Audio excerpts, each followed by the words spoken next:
everybody. Thank you for coming. I was very ambitious and I go to the theater.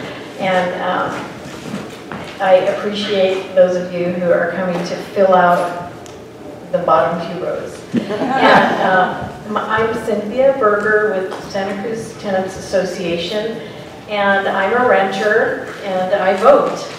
And I wanted to ask questions of concern to renters to our city council candidates. And I don't really have a timekeeper, so I'm going to lift up my hand when it's time to have about 30 more seconds, and then I'll just, you know, like back or something. And so we're aiming to give you... Drew, you're going to have to share. Thumb's not working. Thank you. Okay. And so I'd like to start the forum with hearing from your positions about issues that are of concern to renters in the city. There are many, I'm sure you're pretty aware of them. They're in the news all the time now, and they're just all around us. And then I do have some other questions, and I may take some questions from the audience if there is anyone who would like to. So as you're listening, if you have a question, just raise your hand, and you can come up here and ask your questions, all right? All right, so tonight we have with us from the right, we have Drew Glover, we have Philip Crawford, we have Justin Cummings, we have Paige Kincannon, and we have Greg Larson. Some other candidates were at a different event tonight, Women Who Run. I think 3 of them were there, and I did get RSVPs from other folks, but this is a wonderful panel that we get to ask questions of. So I'd love to hear from you, Drew. Could you repeat the question? The question is just, I'm asking, what is your platform as far as renters' issues right now? Like, how can you help the renters that are struggling in this community? Right. As a city council person, what kinds of things do you plan to address? Absolutely. So there will be more detailed questions. Yeah. Overview. That's right. So my name is Drew Glover, everyone. Hello, good evening. Thanks for being here. My platform is based around 4 primary areas: justice, equity, sustainability, representation. So that goes in line with the needs of renters, especially with regards to making sure that the voices on the council are as strong as possible when advocating for renters' rights and renters' protections, as well as rent stabilization. But in addition to making sure that there's affordable housing, so some of the biggest issues, of course, which we may already know, is the exorbitant rent that we've seen increase over the last 5 or so years, 10 years, 20 years, with regards to not being able to stay in line with the wages that are available here in Santa Cruz. So people are getting priced out. I was born and raised here in Santa Cruz, and people that I went to high school with are currently sleeping on the streets, who I see on the levee and collecting cans out of garbage cans. There's so much that goes into that, where people that grow up here end up on the streets because of either a lack of services, a lack of opportunity, or some other factors that are out of their control. So it's incredibly important that not only do we offer our community members the support they need to reach their maximum potential through community services, through development of affordable housing, but then also making sure that there are renters' protections in place. With representation especially, making sure that we have renters on the city council and people that are able to not only understand but also identify with people from underserved communities, because there's a severe lack of diversity with regards to the council and the history of the council. There hasn't been very much diversity in general, so that's some main focuses. Thank you. And next is Philip. You go by Philip or Phil? I'm either. It's fine. Can you hear me? In regards and specifically to renters' issues, I think I probably know more about landlord-tenant law than most folks, because I've been teaching it, and I was trying to figure out, it's at least 45 years.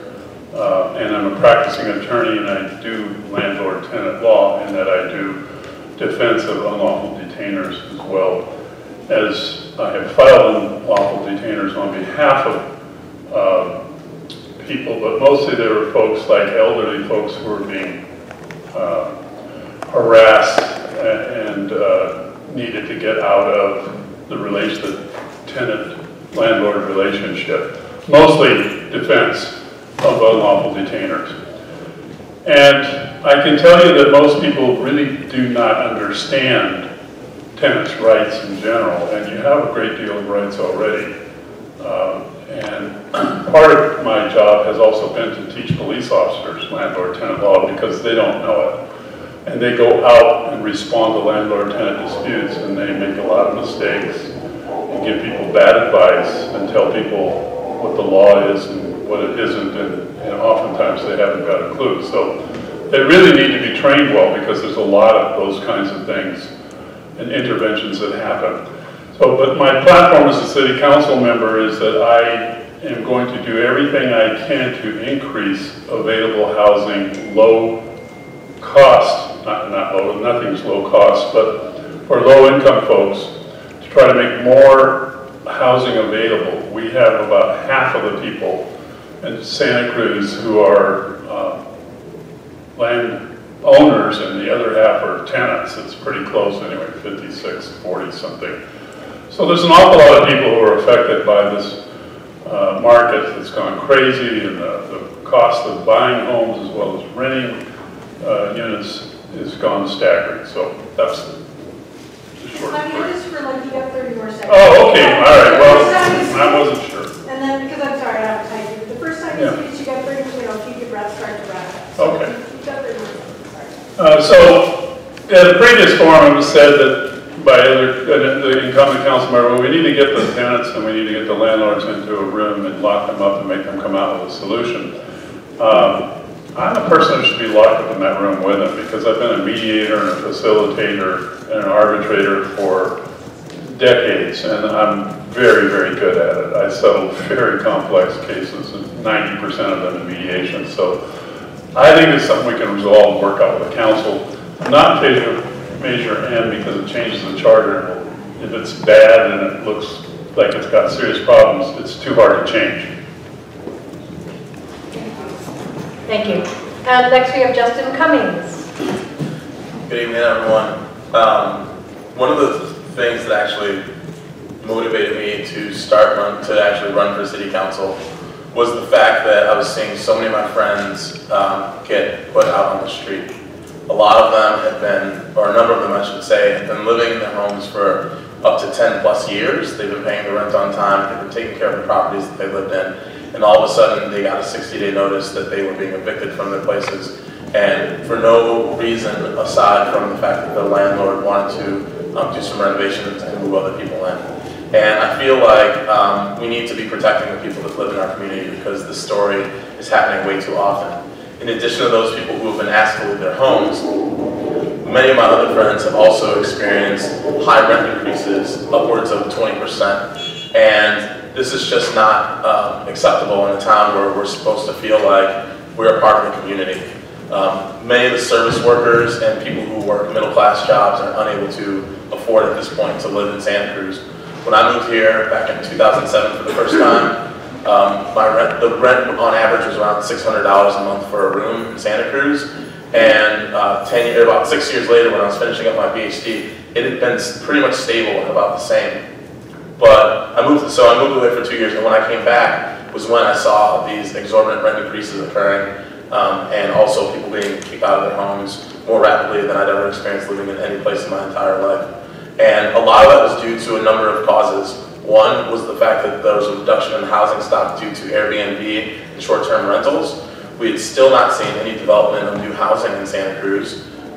We've continued to see a loss of housing. So for example, La Bahia has closed down, and many of the seaside properties that used to be long-term housing are now only short-term housing. And we've also seen that the tech industry is bringing in a lot of money, and many of the rental homeowners are responding to this by increasing their rents and forcing a lot of the tenants out so they can move new tenants in who are paying higher prices. I believe that we should have a community that's stable, that's safe, and it keeps the working class in their homes and not putting them further on the streets or further out of our community. Thank you. And next, we'll hear from Paige Kincannon. I can hardly see you over there, just so you know. I can't really see, I'm short. So let me say this to begin with. I am not a M supporter. I don't like how it's written, and I don't think it's fair for anybody. Not just low income, it's pretty much anybody. So what I've noticed in my own neighborhood where I live, I have apartment buildings, and there's condos, and we have $1 million homes. I've been watching my friends being evicted because of Measure M. The landlords heard Measure M and said, oh, I need to get rid of you. You have 60 days to move. And I'm a renter myself, and my rent went up like $300 just because of the Measure M. And I'm like, oh my God, that's a chunk of money. It wasn't done correctly, but I'm not going to argue with my landlord because I like where I live. So those are kind of my options as a renter here in Santa Cruz is I pay it and I be quiet. And I don't think that's very right. I don't think it's okay. I don't like seeing all my friends have to be evicted while the person sells the house and then the house is now empty. They won't even rent it Airbnb. They're not doing anything. The house is just going to sit empty. I'm a person who works at the soup kitchen for the last 15 years. So I see a lot of people who have been run out of their houses and have nowhere to go and they can't afford it. And I don't think that it's fair for any of us to have to go through this right now. Like Philip said, I think that we could probably come together without a measure between landlords and tenants and that situation. I think if we sat down together, we could probably work out some kind of situation for all of us. Not just the people who own the house, but the renters and low income, of course, and for the seniors. I mean, my rent when I moved in, literally, I paid like $800. I'm almost at $2,000 now. So I'm living that problem with everyone else right now. So I think I would really like to get everybody together, sit down, let's hash it out, let's get something affordable for everyone, not just one certain group of people. And the affordable part is another thing that we just got to sit down, we got to figure out. We need more housing, that's for sure. I don't know how we're going to build it. Maybe, hopefully, we can get the city council and the city people and the county just to start dropping the fees and let these guys build some places where we can all afford to live here. Thank you. And last, on the left, we have Greg Larson. Thank you. It's great to be here. I know some people couldn't make it and kind of weren't sure what was really going on, but I'm just really looking forward to learn. I actually wish I had come to this meeting, not just for the great food, months ago as part of the learning process, but I also commit, if I'm elected to council, whether or not M passes or fails, either way, I want to come back for more of a discussion, not just talking at you. Which is kind of how these are always set up. So, as you may have heard, I was the last one to get into this race for council. I didn't jump in until about August 10th, and so it's been a scramble for me, and so I haven't done as much outreach as I would have liked. So the best way I can deal with that is to promise if I win, I'd love to come back and really have a discussion, not a talk out. That would be more productive, I think, for me to learn and to represent the issues. Because I have been a progressive activist most of my life, right out of college, and in college I worked on economic justice issues. I was part of a group that developed an alternative democratic platform for the state that was called the Progressive Platform, not surprisingly. And I was actually elected co-student body president at my college on the Progressive Platform. So I really have a lot of empathy. And what we have is a crisis here at virtually every level. When I look back at my time in Santa Cruz, you know, it's been amazing. In 2007, I actually worked for the city for about a year and a half. And that was the last time we approved a substantive affordable housing project. I recommended approval of it as a staff person, and that was the Tannery Apartments. There's been nothing of substance built since then.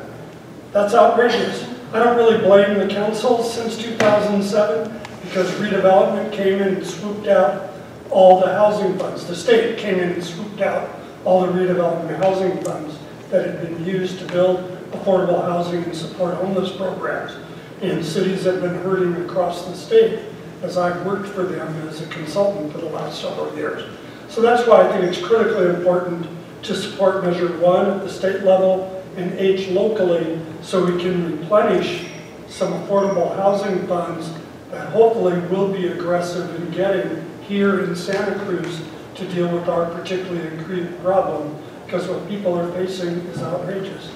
The other thing I did back in 2006 or 7 when I worked for the city, I was invited to give a little talk back then on housing. So I just did some quick macroeconomic analysis. And I remember the half-page sheet I came up with then. It associated the single-family dwelling market completely was related to what was happening over the hill. As Silicon Valley went up, our housing went up. As Silicon Valley went down, our housing, not that very often went down. Ours dropped or didn't raise as quickly. On the rental side, it was totally driven by the university. As the student population grew, our rental housing demands grew, and the cost of rental housing grew. So besides just building more affordable housing, which I hope 1H and aggressive leadership by the council will let us do, the second thing we need to do is force the university to house more of its students, because that's really been the biggest driving cause, I think, from the study I did back in 2007 of our rental housing crisis. So I see the clock, I think, over there. So yeah, my TikTok brain. All right, so thank you. And the next question I have is a little more in detail about this same issue. I'll start with Philip this time. If we don't have Measure M and Proposition 10 doesn't pass, how are you've mentioned that this was a crisis. In other crises, regulations are passed to prevent gouging, like after fires in the counties in the north. What kinds of actual material, concrete things are you willing to do to keep low-income, people of color, people that provide diversity in this community that are being priced out because the wages are 60% lower than Santa Clara County here? What are you going to do to keep them in their homes? Or is there going to be something you're going to do? Do you see something that you can do without Measure M? Nothing, has happened so far, so I'd like to know your plan. Well, if I'm not mistaken, I believe there is a rent freeze, and there are some just cause provisions that the city council has adopted already. Now, temporary. And those need to be rolled over and to become permanent. The city council really needs to get involved in doing rent control and not create a whole new bureaucracy where a bunch of politicians can come in and get appointed and have a big salary and set their own pay. I don't think that's the solution. I think that we need to have the city council get busy, get this issue addressed, and get it addressed in a way that the landlords, the developers, the tenants come out of the room and say, I can live with this. This is something I can be okay with. This is fair, this is reasonable. But whether we do this with rent, because the rent's already crazy, and it's not going to magically go down by $500 a month because Measure M goes through. We might have some stabilization, but we're stabilizing outrageous rents already, and that's a big problem. And so what I want to see is more development of units that really are Section 8 kinds of units, housing authority units, because we build these new places down on Beach Street and other areas where there are developments, there's others proposed, where they're saying, oh, they're going to be low income housing, and we're going to only charge them $2,200 a month instead of $3,000 a month. Well, that's already crazy because 40% of the workers in Santa Cruz County are low-wage earners, meaning they earn between 10 and 15 bucks an hour. They're not going to be able to afford those kinds of rents. So we have to get more housing on the books that qualifies for the subsidy that the county gives and awards for people in this huge waiting list. We've got to shorten that waiting list, and we have to get that done. So that's part of work with the county to get that done. We want to pass Proposition 1 and 2 in H because there's millions of dollars available to help do this. And so we all need to support that because that's going to provide the resources to solve this problem. Thank you. So again, Justin, the question is, what concrete measures would you take if you're a council member to keep poor people and people that are middle class that can't afford the rents here? What concrete actions might you take if you're on the council? Sure, thanks. I think that the first thing that we would do, that I would do, is create an immediate, continue the current freeze until we were able to come up with some form of solution. It would be really unfortunate if 10 doesn't pass because I think that there's a very large proportion of the people of Santa Cruz who actually rent single-family homes, and so the only thing that the city council would then be able to do at that point would be to put into effect just cause for eviction on those homes, but they would have no control over the rents and whether or not there'd be rent control on those units. So I would definitely push for getting folks together to try to come up with what that just cause for eviction would look like and make sure that we have both landlords and tenants together. But we would want to make sure that it's something that is definitely implemented for those types of units.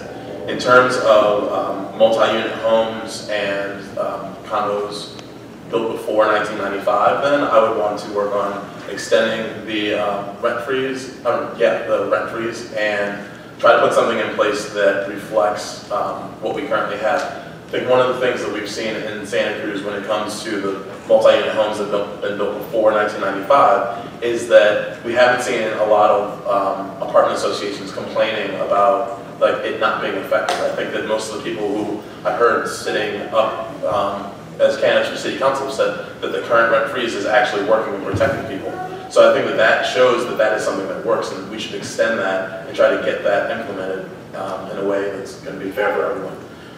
Lastly, Santa Cruz lacks truly affordable housing. Similar to what Greg mentioned about the tannery is a great example because it's based off your income. If you're over 30% of your income, you're considered rent burden. And what the tannery does is they set it so they take no more than 30% of your income goes towards rent. And I feel that we should take advantage of, if we pass Measure H, using funds from that to build other properties similar to the tannery in places, for example, like Ocean and Broadway, where we've had a tract of property that's been abandoned for about 3 years, where we have no nonprofit developers ready to build truly affordable housing in that place. Thank you. And PH, you're next. I'm going to have to say I'm agreeing with everything that they're saying. There's kind of not too much left, but we do have a place on Ocean Street that would be perfect.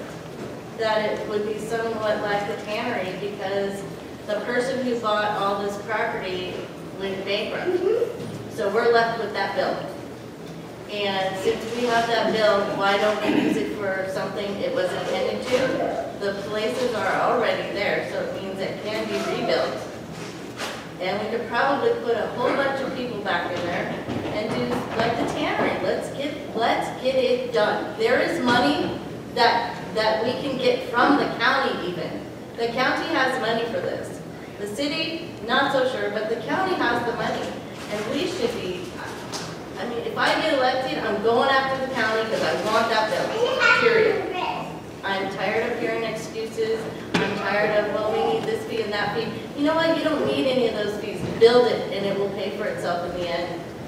So I'm with them, and I'm also, this property that's on Ocean Street is horrible. The police are there. The drug dealing is there. There's other really bad, sketchy stuff all the time, and I drive by it every single day. And I would really love to see that become a project like a tannery. We can build it up, we can build it out, and I think that would be a great way to show the community that we care, that we want you to have a roof over your head. And I think that's what I'm going to do if I get into office. That's going to be one of the very first things that I do. Thank you, Paige. And Craig? And like Paige, I kind of agree with most everything that's been said already, and one nuance I put on Paige's comment is, maybe it's the county building we could get reused.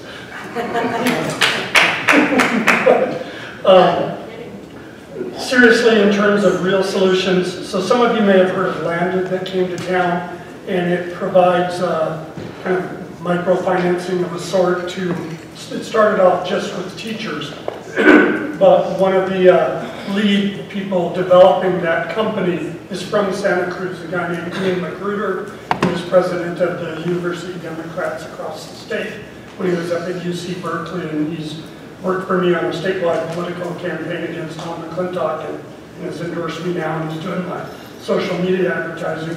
But he called me up and said, well, could we extend this to local government employees and use the same concept there for the frontline, lower-end employees?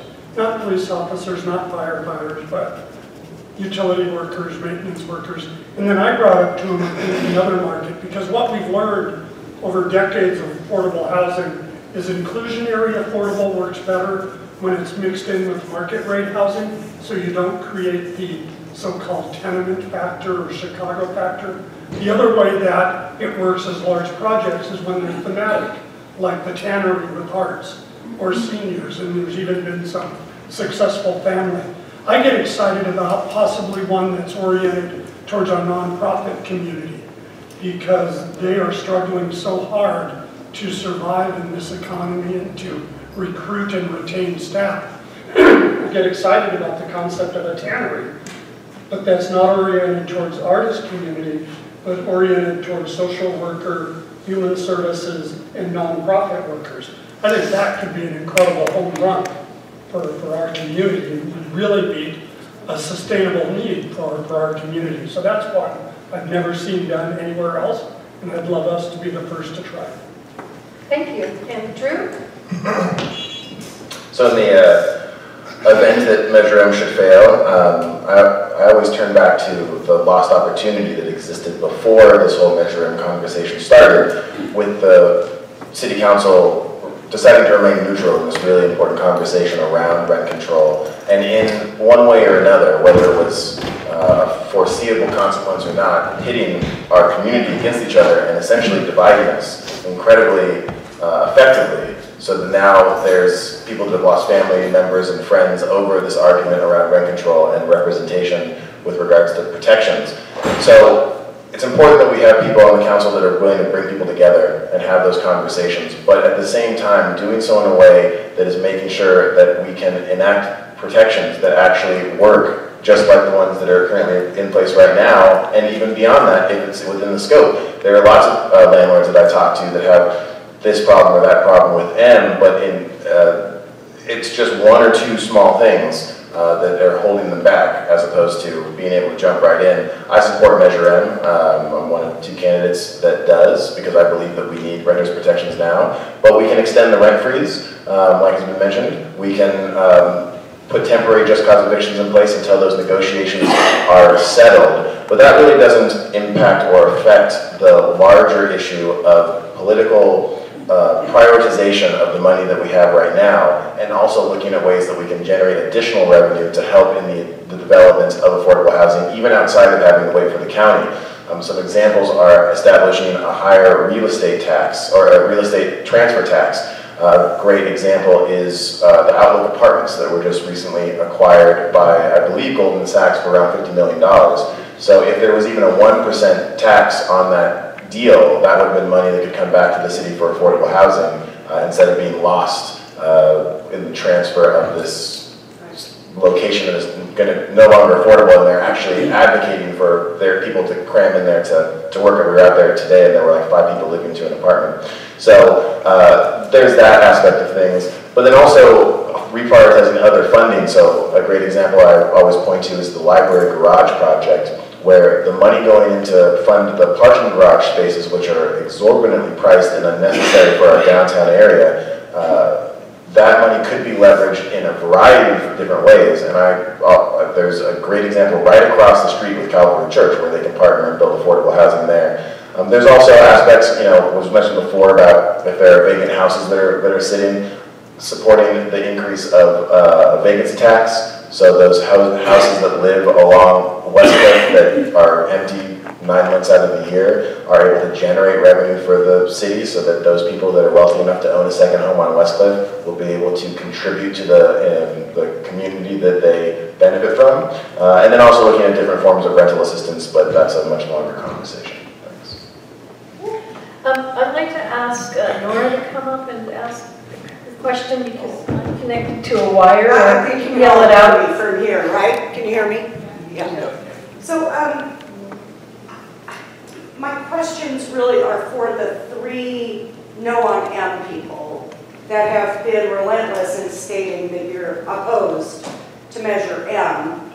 I just have to say to Ms. Concanon, I don't get you at all. You just sustained a $300 a month rent increase, and you still oppose Measure M. I guess you're happy to pay it. I don't understand it. So really, for the 2 dudes, are you in support of extending the rent freeze?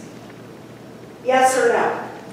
If Measure M is defeated between November 6th and December 6th certification, do you support extending the rent freeze? Yes. You do? Yes. Wow. for how long? Indefinitely. Okay, I'll take that indefinitely. What about you? Great.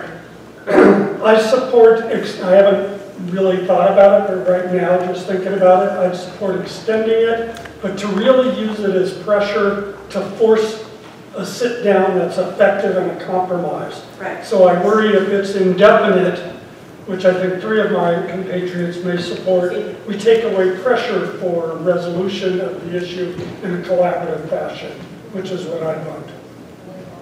Thank you. Thank you. Thank you. Do you want to answer, Paige? I said, what I said was we're all for rent freeze at the moment. Put it up closer. Let's get closer. Okay, you have to talk right into it. So I believe that we all are agreed upon the rent freeze. Because if we can stop it right now, we can use it, like Greg says, we can use it for leverage. So I think we all had agreed on that. Okay, thank you. Ernestina would like to ask a question. This is a question for Mr. Crawford, is your last name? Yeah. And if this is just in case that the Measure M is not successful in November, okay, the scenario that you are putting about having to build more houses in the style of Section 8, the Housing Authority, I want you to know that in my view, that will be segregation. Because if you are going to just put poor people with poor people, okay, there is no role modeling there. There is nothing that our children can look at to be the lawyer, to be the doctor, or the nurse or the firefighter, okay? The reason of the inclusionary clause in the 15% is to have people who doesn't have a means living with the ones who does. In such a way, our children can look at what the possibilities of an education and hard work will be. Just take that in mind, please. Well, I assume you want me to respond to that, and I do. Sure. I'm not in favor, as Drew mentioned, of just setting up multiple housing areas and having them all be for Section 8 type of housing. And we presently, in this county, have mixed Section 8 housing. My granddaughter's maternal grandmother lived in one of those units down near the boardwalk that was really a nice unit, a very nice apartment house, and she was paying Section 8 rent, which was very affordable for her. And she needed that. She'd be homeless without it. So I'm very much in favor of finding more units, where, and even if they're high rent, like, you know, if they change that development, which I'm not in favor of, across from the Dream Inn, and they put half the units in there for Section 8, I'll support it. I'm not going to support some more multi-million-dollar condos going up so that somebody can make a gazillion dollars in profit. We have to get firm as city council members. We're going to have to insist that we're going to tackle this problem. I'm not going to let people be homeless and suffer these gouging rent. That's just not going to happen. I can't tell you exactly how we're going to solve that problem, but we're going to solve it, or I'm going to be all over people until it does get solved. I am not okay with people being homeless and being run out of their homes. It's a basic human right, and I won't tolerate it. And I can raise a hell of a lot of noise, and I can also file lawsuits. Thank you. Well, the question wasn't for me. I'm really a mixed mind on Section 8. We need to so jealously guard what we have because it is so important to so many people. My biggest fear is the current East Coast administration, and they're getting a HUD, and what that could mean for many of our programs for those most in need. And increasingly, California and Santa Cruz has to go alone. And I go back to supporting the inclusionary that I think was mentioned, as well as the thematic types of development as the best solution. And I didn't mention up front because I rambled off on another topic, but just to be straight up, you probably all know it. I also don't support M, and I can explain it why. If there's a question, I just didn't want people to think I was stuck in the issue. Thank you.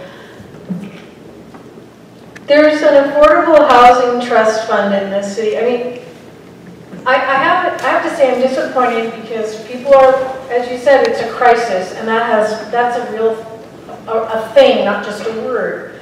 And people are being, you know, old women especially, you know, their lives are being ruined right now. Their lives are being ruined. They're not just losing their home and having to find another place. Their entire lives are being ruined because of the rental crisis and the housing shortage, which, you know, affects a lot of the coastal areas of California. A lot of it's a big scope question, but I'm not hearing any interest in helping people stay in their homes by giving them some money to extend their rent.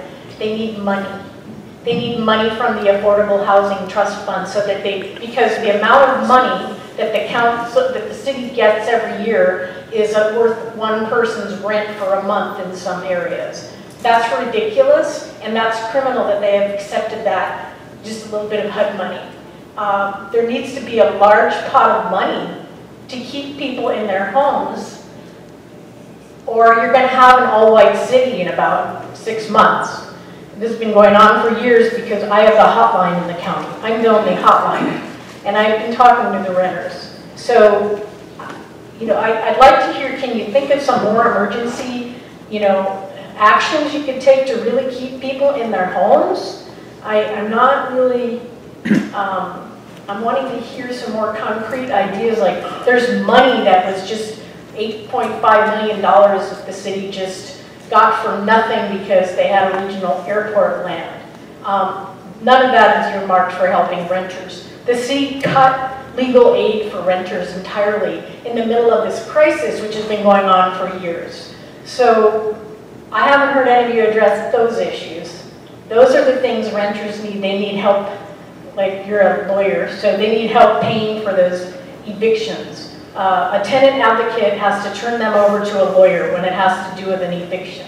So where's this money coming from? If you want black and brown and poor and old people in your community, where are you going to get that money from when you get into office to do that? Because it's going to take money. Well, I haven't gone first yet. Can I Go right ahead. Okay. Yeah. Even though I just went last, I'll go first this time. Well, actually, it was Justin's turn, I think. We're gonna go all the way around again, sorry, so we had some individual questions. We're going to... Yeah, this is actually somewhat difficult question, just because of like what funds are available and how the city is able to use them. The one thing I will point out though is that, and I've actually asked the city council this question a number of times, and you know, for the past 40 years they've been collecting these in lieu fees for when developers come in and they don't want to include the 15% inclusionary housing. Instead of building that housing, they actually pay into this fund.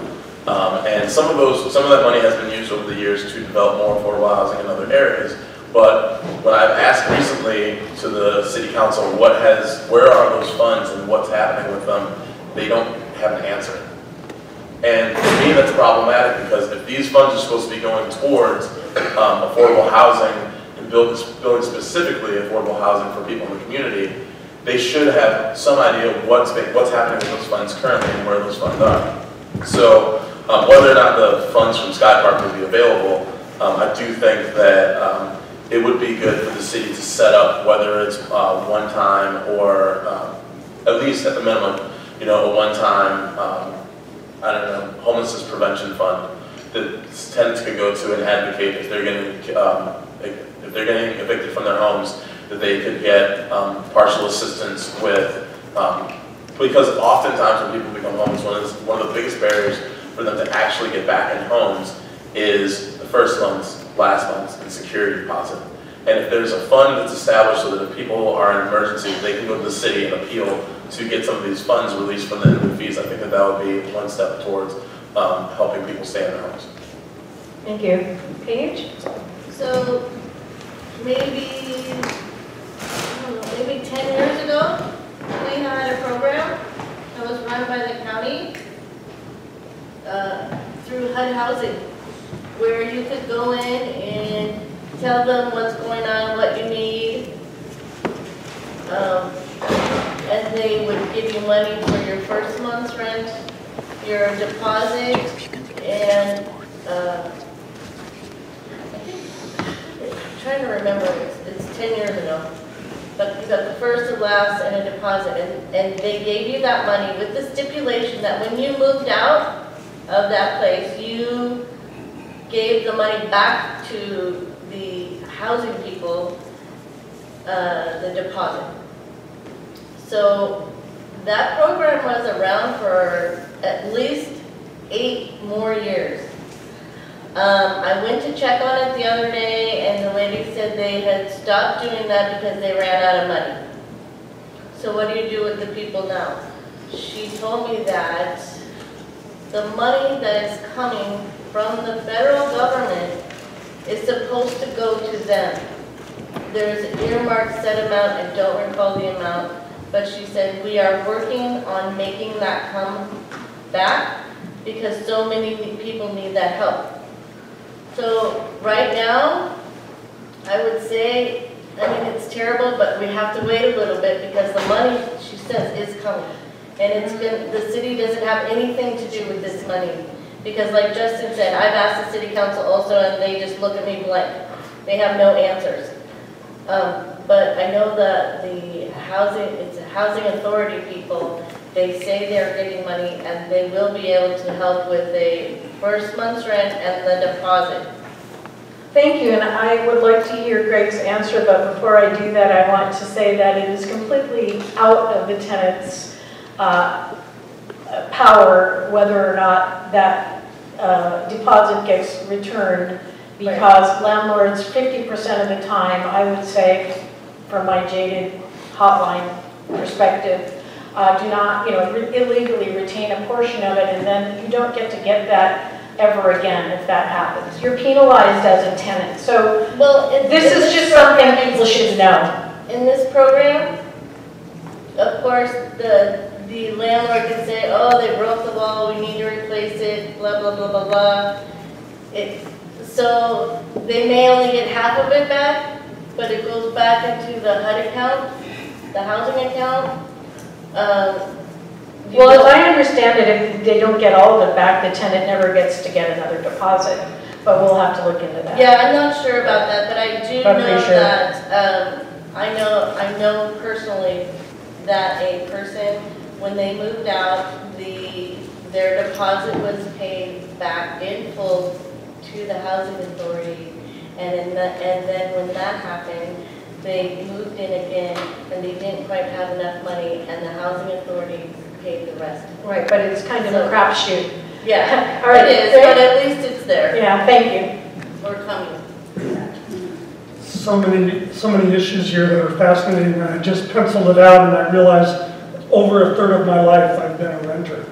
And I wasn't able to buy a house till I married somebody who was earning more than I was, and then we bought a house together. And that's kind of how I became homebound, I guess, to some extent. But a couple issues came to mind. The in-lieu fees are very much a struggle, and cities often have the problem of accumulating this money. It takes so long to accumulate enough to make a difference on a project that it's lost its value in the marketplace because of rising costs. So getting the units built, I think, is so much better than getting the in-lieu fees. However, that said, I think we're going to look back in a year and say, thank goodness the city did accept some in-lieu fees, because if one passes and H passes, having the city be able to have some money they can put up locally will increase our odds of getting that state and county money. So as much as I think stockpiling in lieu is bad, I think we've had karma over confidence in doing it at this point in time of stockpiling that may help us. In terms of emergency assistance, when I was president of United Way Silicon Valley, we had every house in the county covered by a different nonprofit that received an emergency assistance grant from United Way, that the director or the staff person responsible could provide funds to somebody in need without any bureaucratic review or approval. It was kind of cash available to meet the need. I don't know if we have something like that here. But We don't, because we're the second to the poorest county in the state, and Santa Clara County is probably one of the richest. So. This was back in the 90s when I was president. But we've always been an agricultural based, kind of reimbursement place, so we don't have those kind of resources here, so we have to be more tricky and creative, I think. Well, the other one that I wanted to mention that is creative, and it's an experiment that's just started, and I think we all should watch it, and maybe in 6 months we have somebody from Santa Monica come up, where Santa Monica has just started direct assistance financially to tenants who are on the verge of being evicted.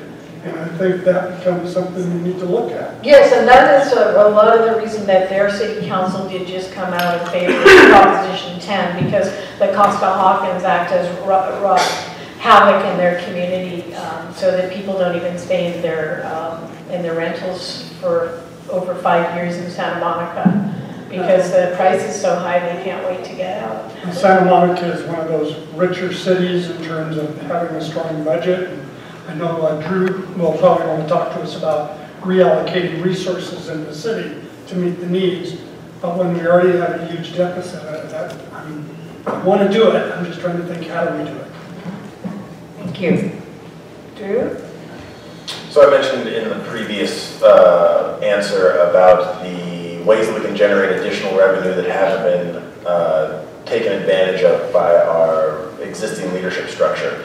A lot of it has to do with taxing higher rates on more expensive properties, as well as was just mentioned, reallocating current funds. We're in a deficit for reasons that include pensions and agreements, as well as upper management pay. So I mentioned before about reallocating parking fund money, but there's also reallocating salary money from bloated upper management salaries, which you can see if you want to have the data for the salaries for the last 5 years of the city, and it's kind of mind-boggling how much some people get paid only to retire with 80 to 90% of their salary being paid because of the agreements that they've entered into. So, but just with regards to the original question of emergency services, is this operating under the idea that M has passed or not passed?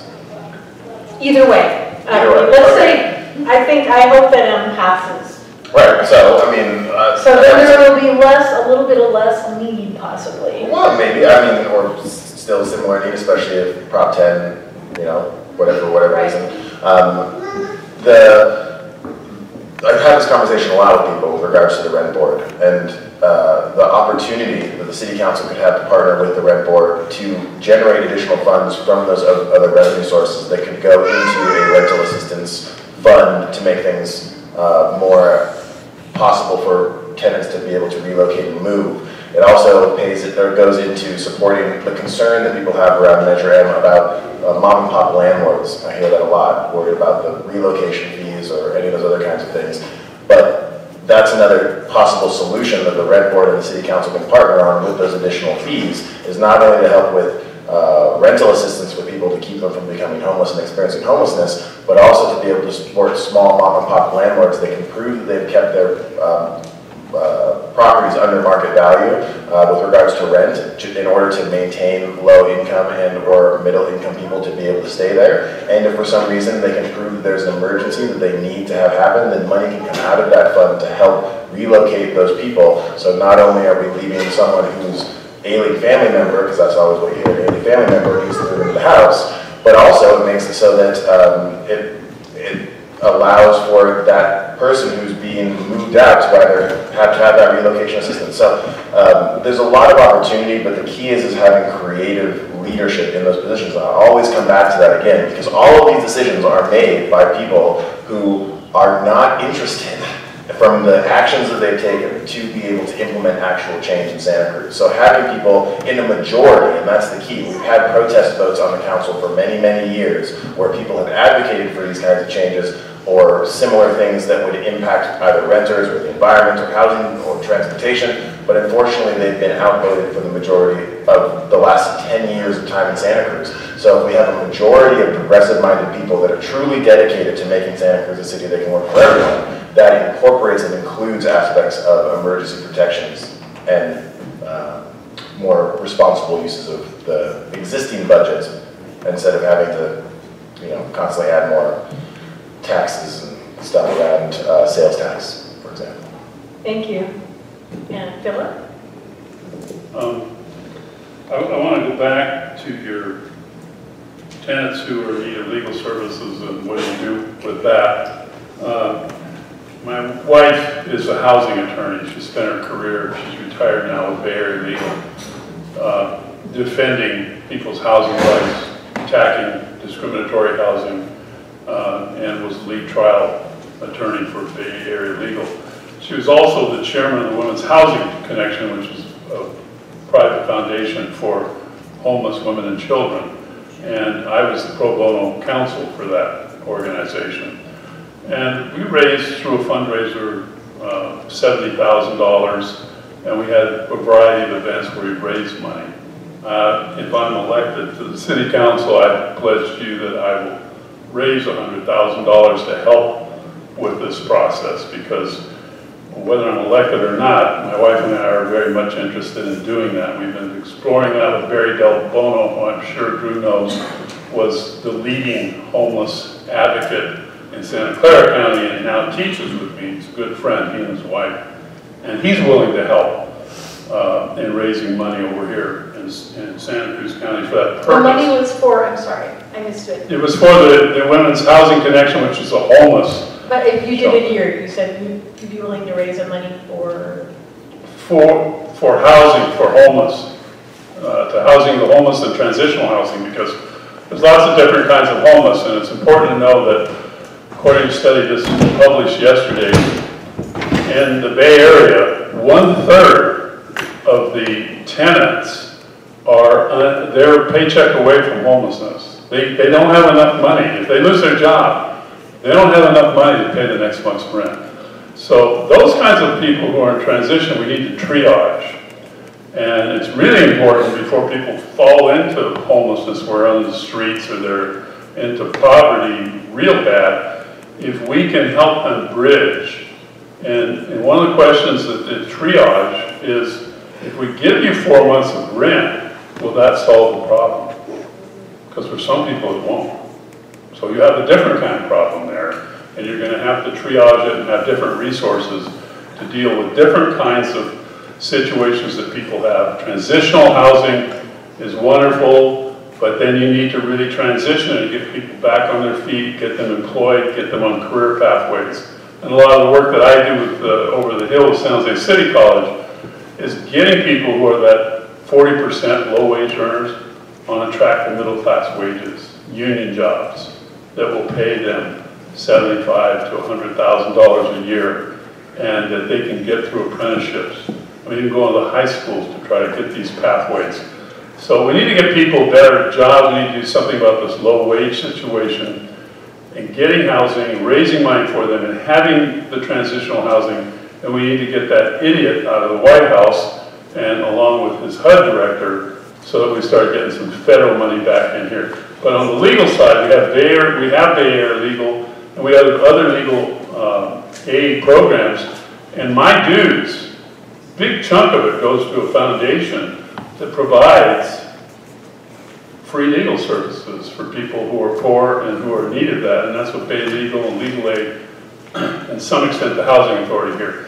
I'm not sure why we don't have Bay Legal here or some legal aid, but we need to do that because you know, my wife... We do have legal aid. We have CRLA, but they are funded by the city of Santa Cruz this year, so we certainly can't help all the hundreds and hundreds of tenants that need their assistance without any money from the city of Santa Cruz, and plus their offices in Watsonville. They used to have one in Santa Cruz. The city didn't even notice when they closed it down. So there's just not a commitment or an interest in, it's much more interested in the homeless people and the homeless problem and the homeless situation, but we are homeless people. We are tenants, we're not property owners. We're all homeless people here next week if we don't get our paycheck. We're all the same population. So having these different pots of money is, it's kind of divisive in a way. We don't want to divide tenants from homeless people with pots of money. Old people are on a fixed income, and they might need help for a long time because their fixed income might not keep them in their hometown. So it wouldn't really be their fault if that didn't fix their situation. 4 months of rent. You know, maybe we need to make a commitment to old people or, you know, who are being priced out of where their doctor and family is. You know, another thing is, I'd like to ask, thank you. In 2010, there were over 900, maybe around 950 African American people listed in the census. And now there's around 700, that's a 25% decrease.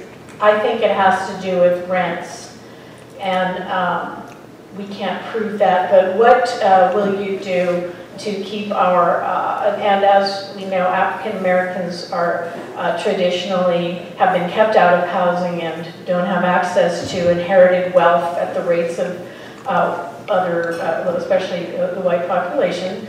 And so what can our community do what can you do on this as a city council member to keep black people in our city and make a commitment to not resegregate Santa Cruz like how it was when I got here in 1965? So we need to bring more black people back to our city and bring some balance back. How can we do that? Can we acknowledge that is a problem? Can we agree that is a problem? Do some people not see that as a problem? I think it's something we need to bring into explicit discussion. And so any plans? So it's Paige's turn to start. In actuality, what I see is when the Warriors came to town, so did a lot of their families. Our Santa Cruz Warriors basketball team, a lot of them are dark skinned. A lot of them brought their families, so we have a lot more people in our neighborhoods now. I think, for me, it's everybody. I don't go to color and I don't go, well, he's a man or he's a lady. Or that's not in my brain. But I'm seeing more showing up. I'm seeing more that are buying homes, actually. One guy bought a house and he was from Oakland and he sold his house and he bought a house in our neighborhood with his family. There's 7 of them. Are you just believing the census figures? I'm not looking at a census. I'm looking at what I see on the streets, what I'm hearing from my neighbor, the man who just moved from Oakland, I see more in my neighborhood. I see more overall in Santa Cruz. I'm not a person who is, I see people for who they are, face value.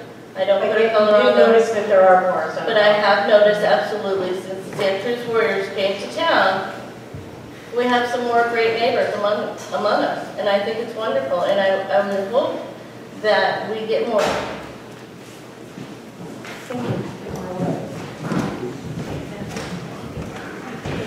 So I was city manager in Milpitas, which was a very diverse community with a great history of diversity and having one of the first integrated neighborhoods that was mandated because the funding came from the UAW to build the housing, and they had stipulations that overcame the typical banking rules. But my long story short, my wife passed away and I moved to Santa Cruz, and I moved here for two reasons. The environment that we all talk about, the mountains to the bay. But I also just love the diversity and dynamism of the city, and that's why I wanted to live here and start a family here and grow up here. And so in terms of answering your question, I think we have to start with the data, and it kind of like you did in the question, and having an annual report that comes to the council saying, here's how we're changing demographics in terms of economics, culturally, social, economically, race, and otherwise. You know, maybe we tee off in the next census in 2020 or leading up to that even to launch a program where first you have to call it out like you just did as an issue of concern. Data is the best way to do it because it's, except at the White House, it's hard to argue with data. And that's a great way to start. And then I think it's almost like, you know, I'm visiting churches every Sunday until the election. But I'm only going to welcoming churches that embrace people who love differently, however they choose to define that for themselves, or love whoever they choose or are oriented to love. And maybe we need that as a community. We just need to say, hey, we're not wanting to become a white enclave. We're wanting to cherish and explore and expand our diversity. And coming out of that discussion will come tangible ways to embrace and support that. I don't know what they are yet, but it's something I'd love to explore. Thank you. Drew? So much to talk about. I'm just gonna start. There's a little known fact, a lot of people don't know, that it is true that there were laws and languages written into deeds back as early as the early 1900s that specifically barred Negroes from owning property in Santa Cruz. So just to illustrate what Cynthia was mentioning in the question, is that they have traditionally, especially in Santa Cruz, been barred from owning property, which then limits the generational wealth. Now, we used to have a larger black population even before the census count that Cynthia was talking about, and they populated a lot of the west side. That's where a lot of the black churches were, all that kind of stuff. Since we've seen a mass exodus of not only black people, but people of color in Santa Cruz in general, a lot of that has to do with rent prices. But another thing, I was a part of a group called Second Saturday Network when I was a kid. It went on to become Second Saturday School, run by a bunch of different amazing people, but specifically the person that I reference is Nubra Floyd, because I've had some time over the last couple of weeks to sit and meet and talk with her about the idea of black excellence in Santa Cruz and what that means and whether the resources are there or if they're not. And if they're not, what that means. For example, did you know there are only 26 black students in Santa Cruz High School in 2017? 26 out of over 1,000 students.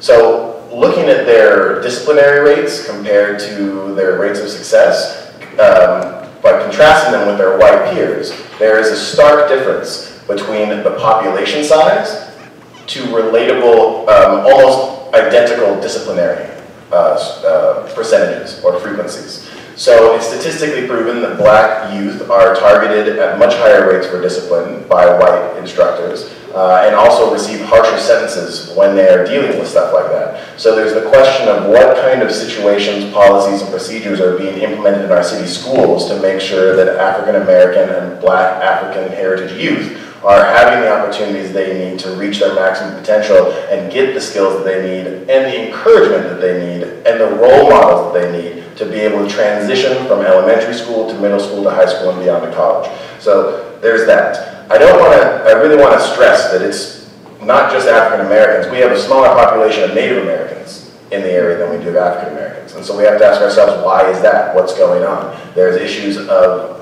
ancient sacred lands being attacked for gravel mining down in the Salinas area. And that's one example of the consistent persecution that Native Americans, blacks, and other marginalized communities have had while being here. I do want to emphasize there is an extreme danger in colorblind ideology. So as much as you may hear people say that they don't see race or gender, it's impossible to separate yourself from race and gender because of the society that we live in. So it's important, especially in our elected leaders and the people that are going to be representing us, that they're able to accurately identify and acknowledge the differences of opportunity and lack of equity that exist between lines of gender, race, class, sexual orientation, religious orientation, and other kinds of things from predominantly oppressed and marginalized groups. Thank you. And Philip? I've always wanted to be the old white male in between two African-American men talking about African-American issues. So with that apology, I'll try to address the issue. One of the problems that I think we need to look at in this housing crisis, which is, I think, why you're seeing a reduction in people of color, and I agree it's not just African Americans, but people of color are disproportionately represented in the low-wage earners, and that's why they can't afford to live here. One of the unintended consequences of rent control, Measure M, could very well be gentrification, meaning that many of these landlords who have rental units are talking about selling them, and when they sell them, especially those homes with alternate dwelling units, they can easily come in with people that are going to occupy them as owners and or absentee owners, people that have their second home over here from over the hill. And so we wind up having a different group of people coming in and supplanting tenants. And that's one of the concerns I have about Measure M, because I don't think that would be helpful. I think we need to try to keep the folks here who live here, love this community, work here, and who are persons of color. We need to do everything we can not to make this a gentrified community in which only people who are upper class can live in. That's not the kind of Santa Cruz I want to live in. That's not the kind of Santa Cruz that we should strive to have. We need to be more inclusive. We need to put our priorities in order so that we are addressing these issues in a meaningful way, and we need to be evaluated on how well we accomplish those goals. And not just talk about it, but walk the talk. Thank you. And last on this question is Justin. Okay, so professionally, what I do with my profession is I work with a program that focuses on increasing diversity in the field of environmental conservation. And one of the reasons why UCSC houses this program specifically is because we're a Hispanic serving institution. And one of the things that we really try to do in our program is provide students from diverse backgrounds and from socioeconomically depressed backgrounds with the skills and tools they need and the finances they need so that they can be competitive when they get into the job market. And this is something that I find is very important because one of the tenets of it is that we're trying to put people of color into positions of leadership. When it comes to Santa Cruz, one of the things that we really need to do first and foremost is stabilize our economy.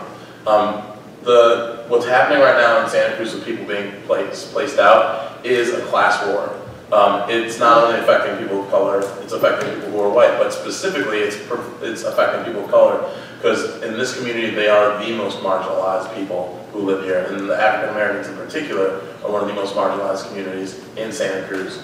And part of what we need to do if we want to solve this issue is look at our institutions within our city and who's represented in those institutions.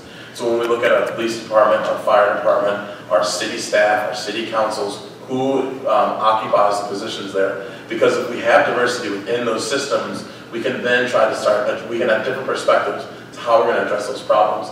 I sat down with Andy Mills the other day, and one of the things he asked was like, what can we do to actually increase the number of African Americans we see in our police force? And I feel that that is something that's extremely important, because if there are more people of color on the police force, especially in particular African Americans, they can see themselves feeling safe in the community. They can see themselves being able to reach those positions of authority and being able to work within the people who are in their community. And for many African Americans who I've had in my program, one of the big challenges for them and one of the biggest things that they see when they go out into the world is if they don't see representation in the places where they're at, they don't want to be there. They don't feel safe.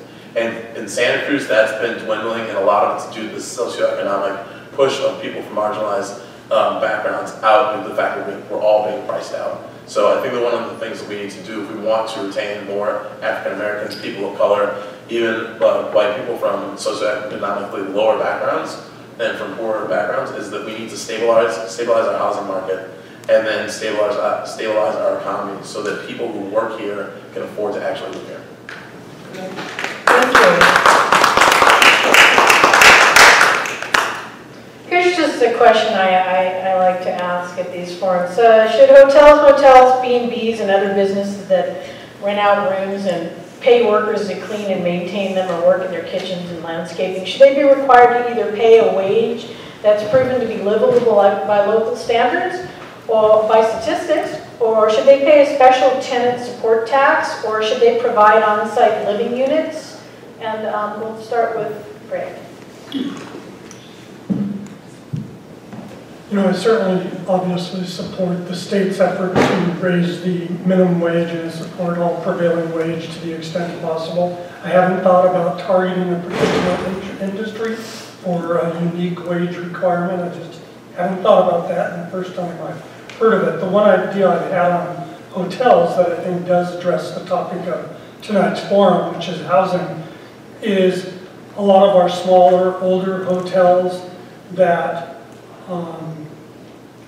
Mom and pop. Pardon? Mom and pop. Yeah, they may be mom and pop. How do we support them in maybe during the academic year, they do 8.5-month leases to students for their rooms to relieve some of the student housing demand, which then has spin-off benefit to the rest of the rental community, and then they still have their rooms for the peak tourism season for the 2.5 to 3.5 months that's tourism season. That's just an idea that's been toying around in my brain. Is there some way to make that happen to the benefit of the hotel operator, the rental community, directly of students and indirectly of everyone, and yet still keep those rooms available for the tourist season when we need it? So it's an idea that I want to talk to the smaller mom and pop hotel owners about. And I'll bring up the prevailing wage one as well. Thank you. Drew? So we can increase the TOT, transient occupancy tax, acronyms. It is what we use to tax hotels for existing and making things happen. We have enough hotels in Santa Cruz to last us a while. We need more housing. So if we can ways that we can tax those at higher rates and put them into a tenant protection fund or use them into alternate ways, I think that's fantastic. Workforce housing is something that I really support in general, building along corridors near transportation hubs and having the people that work in that area also live in that area. And when I say corridor, I don't mean the corridor plan, I mean the corridor spaces, like those main transit areas. So that's another solution. You know, I saw a inn by the Dream Inn. It was one of the smaller ones, the older ones that you mentioned, and they had a sign saying that they were offering signing bonuses for housekeepers. And so you know you're in a crisis when you have to pay a signing bonus for someone to join as a housekeeper, just to get them to come, because it's impossible for them to survive while living here. So you had mentioned on-site housing facilities or offering spaces for the people that work there to stay there. Depending on the structure of the hotel, that may be a possibility. Or figuring out ways that the hotel itself can subsidize the cost of the rent of their employee living in an ADU or another housing facility somewhere near the location, so that way they can be there. The main thing is figuring out how we can have the businesses and corporations that benefit from service workers and low-wage workers pay their fair share into making sure that there are options for tenants, but then also making sure that they're helping the creation of new housing. For example, the boardwalk that brings in all kinds of students to come and work. So sometimes out of state, out of country students to come and work, and then figuring out places where they're going to live and be housed at the same time as the people that live and are from Santa Cruz that may want to have that job as well, and what kind of an impact that could have if there was more of a sense of responsibility put onto those corporations, and especially with the Boardwalk and the Seaside Company, with regards to admissions tax, and making sure that the Boardwalk is paying those admission taxes, because according to some of the conversations I've had, it's being received in equitable numbers. So there's a lot of solutions with regards to the ways that you can do that, especially around service workers, but workforce housing is one of my favorite solutions, personally. Thank you, Drew. And next, Philip. For a good deal of my career, I've been a labor attorney, and I believe that in paying people living wages. And if I'm elected to the city council, there will be a living wage ordinance advanced. Now we can't, and the living wage in Santa Cruz is probably north of $30 an hour. And we're not going to be able to do that overnight. But we can set that as our target, determine what the living wage is, and then we can incrementally move year after year towards achieving that goal. We have to stop exploiting workers. That's what we're doing. 40% of the people make low-wage earners. That's exploitation.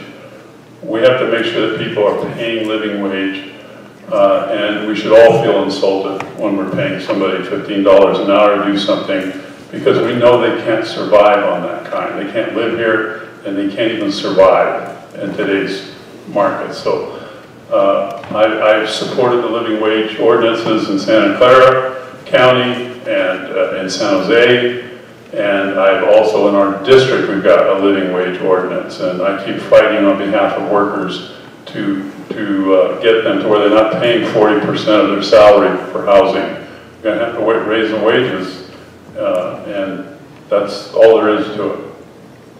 Thank you. Justin? Yeah, so with regards to the statement about on-site housing, one of the issues I have with on-site housing is it seems almost like a form of indentured servitude, where you're forced to live, where you're forced to live where you work. And so for me, the idea of, being like the only place that I can live in a community where I work is at my employer's office or nowhere else, I think that is something that I'd very much be against. I do think that, we need to look at the wage structure. If these hotels can operate in this area where it's extremely expensive to live, and the only way that they're able to do that is by having these people in these positions, and then equity needs to be shared across the people who work within these jobs. So, I don't know exactly what it is, but I would imagine that whoever owns that hotel is making on the order of 30 to probably 100 times more than those workers who are in those the service positions, and the people in those service positions, that hotel would not function without them. And I think that there needs to be a redistribution of wealth so that the people who work to help support those hotels can actually afford to live in Santa Cruz. Right. And so I agree that we need to look at the wage structure in Santa Cruz, especially within the service industry, and try to put some pressure on our hotel owners to make sure that that wealth is redistributed in a way so that the workers are actually able to live in the community that they serve. Thank you. I have an audience question from Janine. I have a two-part. I just wanted to support something that Cynthia brought up, that rather than putting pots of money together to help people temporarily, it doesn't solve the problem, and being in support of Measure M, I think, is a step in a better direction where people have permanent protection. And the other, I have a question about, we've been talking about immediate needs, and I would like to ask you what type of long-term vision you have for the community. For example, like Cooperation Jackson in Jackson, Mississippi, where community land trusts are being formed so that renters build equity and land is not just in the hands of landowners. I mean, we all are beholden to this land. It supports us. And so I want to know what type of vision you have for the future of partially just erasing the negative connotation of socialism, where it is more inclusive of everyone's needs instead of the word that nobody wants to talk about, capitalism. And so I'd like to know if Stephen, about maybe forming a task force in your office to tackle this, to not just deal with immediate needs, but to what kind of a community do we want to have and leave our children that is sustainable, because the way it is now, the earth cannot support us very much longer. I'm sorry that I missed Paige on the last go-round, so I'd like to give you a chance to answer the last question and start with this one. The last one was about whether lodging businesses that are paying low wages should be responsible for. They should be responsible and pay them a living wage, absolutely. And with, like Justin, I don't think housing them on the same property that they're having to clean is my kind of fun. So I couldn't imagine that anyone else would like to do that. Unless you're self-employed, you know, and you're doing it yourself. But if we're gonna have service workers here, we have to pay them a livable wage. That's it. Period. All right, and so then Janine's question, could you just reiterate that again? Sorry, because it was kind of long, but there's something about socialism and capitalism that I thought was really important. Okay. Capitalism is not working, in case you've noticed, except for a few people. And so I think in order for us to be real humanitarians, we have to be inclusive of all people. And I see one city co-op in Jackson, Mississippi, having the courage to attempt this, where they are purchasing the land, making community land trusts, so that renters build equity, nobody owns, everybody shares, and everybody has a home to live in. And so I think it's important to address the immediate needs, which I think Measure M would do, and not creating pots. And so I'd like to know what your long-term vision is about possibly even creating a task force to start implementation instead of just vision, because my son is not going to be able to live here. He grew up here. He's facing eviction. I'm facing eviction. I've been here 42 years. And so something needs to change. And obviously the system that we have now is not working. And we are in a crisis, and that's why there is a need for rent control, because the greed is out of control. And we need to start thinking about humanity and people more than gentrification, which is already happening. So I'm after real vision. Okay, Paige. I think it's pronounced Costanoa Farms. They're working on that exact thing right now. And I was lucky enough to be invited out there to see what they are doing. And it's 9 families. They bought the property. They have a farm on this property. It serves handicapped. It serves disabled. They have everybody there. And I went out there with my grandchildren, and we got to see the barn and everything that they're doing and the vision that they have, and I love it. But that's people that can afford to buy it. 9 families. That's 9 families that can afford to buy. 9 families bought. What about the 9 and they're families working that on- can't afford to buy? They're working on starting something. And if we can look at that as an example of the property and how they got it, and maybe figure out a way where 9 families don't have to pay a lot of money for it, I think we should investigate that. Like you said, it took 9 families to buy this small property. Excuse me, Peggy. Okay, those were 9 families who bought property to give a chance to all the children with disabilities, their Right. children. Right. Okay, so they are teaching working skills to those people, to those young people with disabilities to be self-sufficient in the future, if possible. All the parts that are going to be rented in those houses are going to be for caretakers, all the children and the property. So what we are talking here is a very different kind of saying that we will have for people in the community. Has nothing to do with this.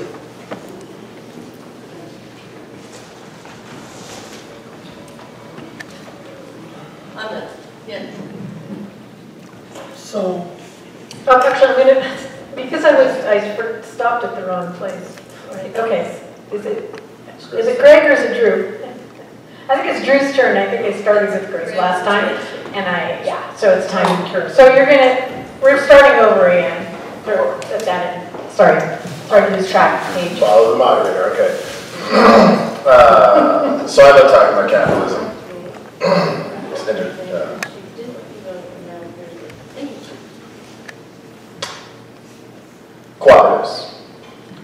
Cooperatives.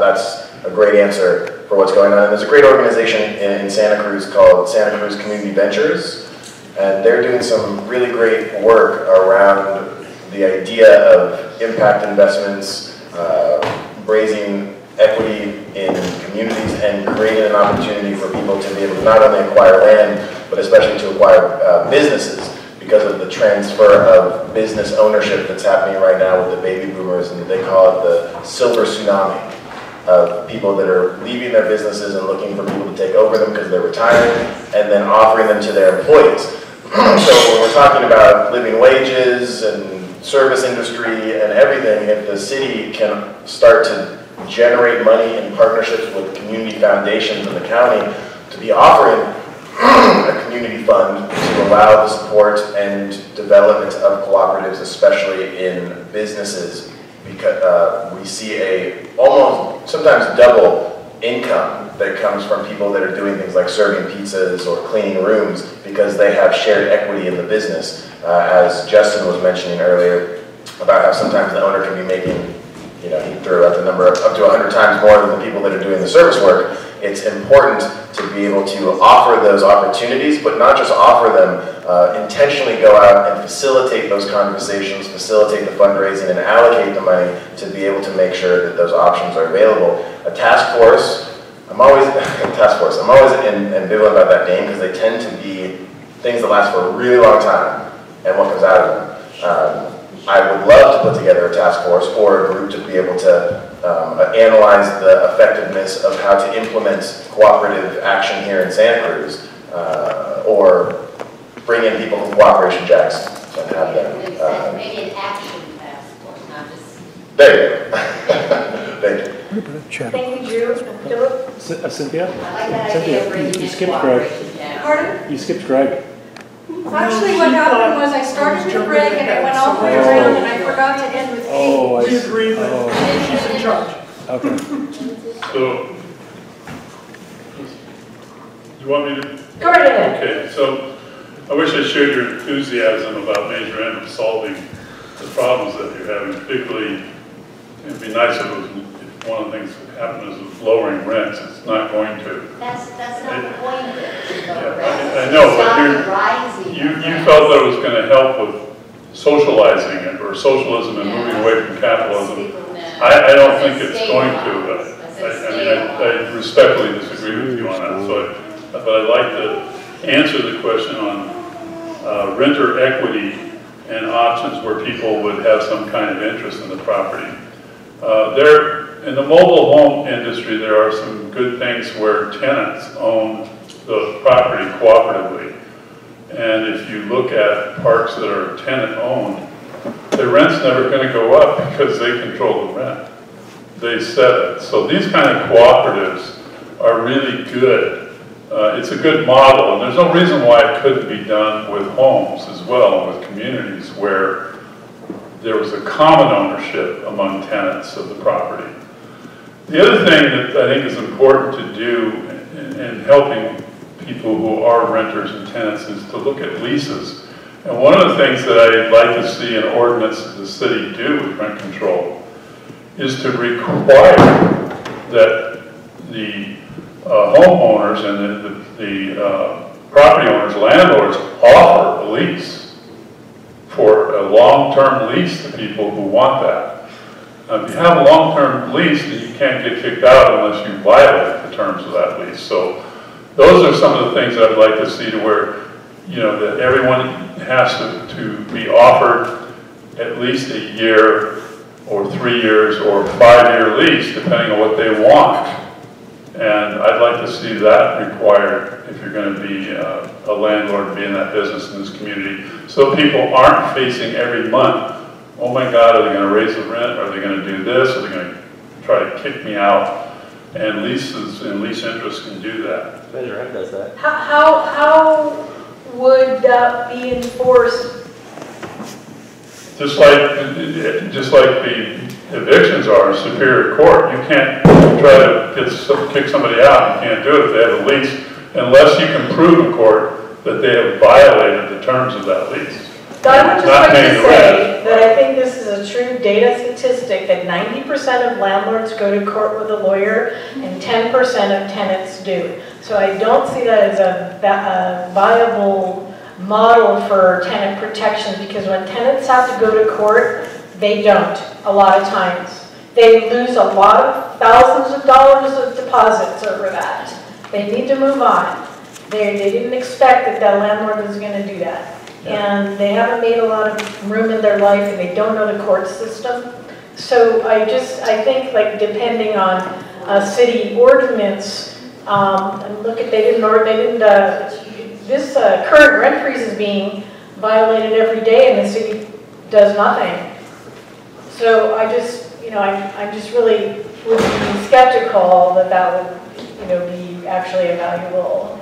Well, whatever people's remedies are, there's always difficulty in getting them enforced. Some people are better able to do that because they understand, even if they're going into small claims court to recover their deposits, or for whatever reason they're going there.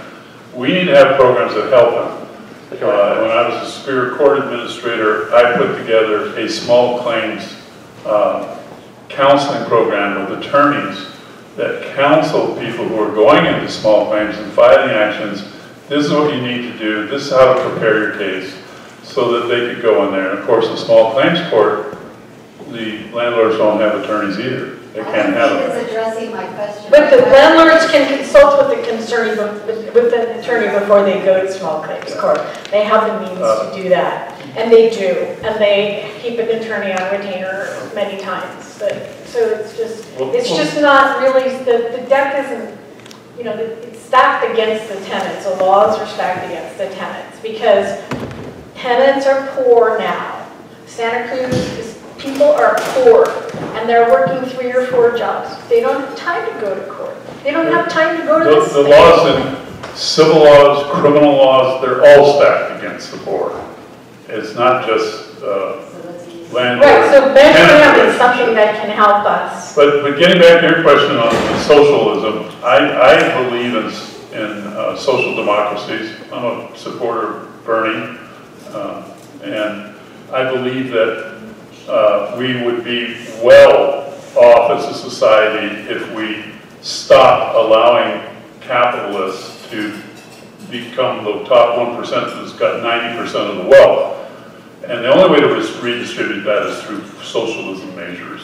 So I support you in that effort, and I believe that's the only way it can be done. It's not going to be done through benevolence and capitalism.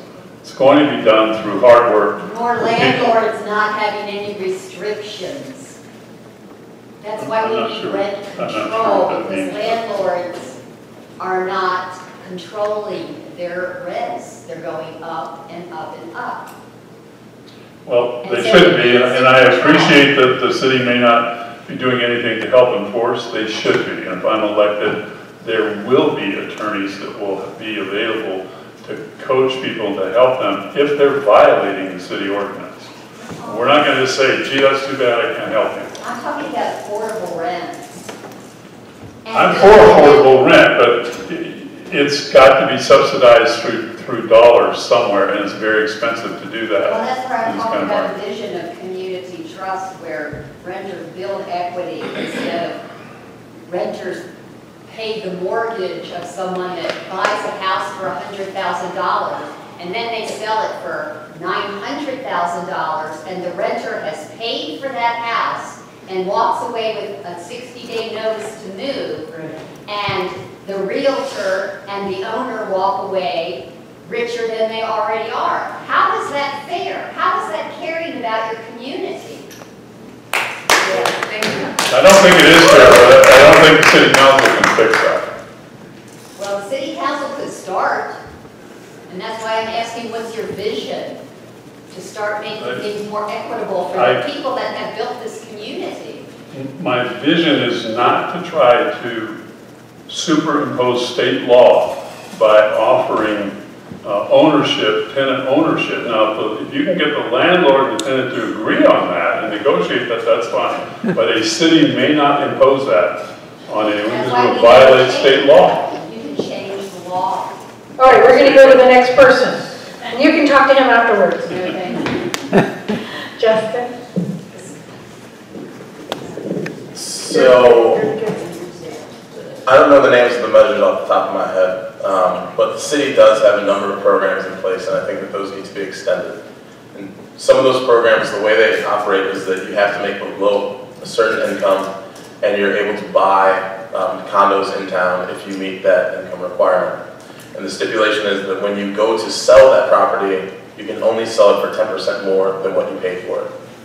And what this will allow to do is not only allow people with low incomes to move into these houses and purchase them and sit on, it might be, maybe it's minimal equity in the sense that it may only be about, a couple $100,000 for this unit, but that's something that's going back into your pocket when you get ready to leave, plus you have something 10% on top of it. And in the time that you live in that unit, you're able to, increase your income by staying at the job longer term potentially.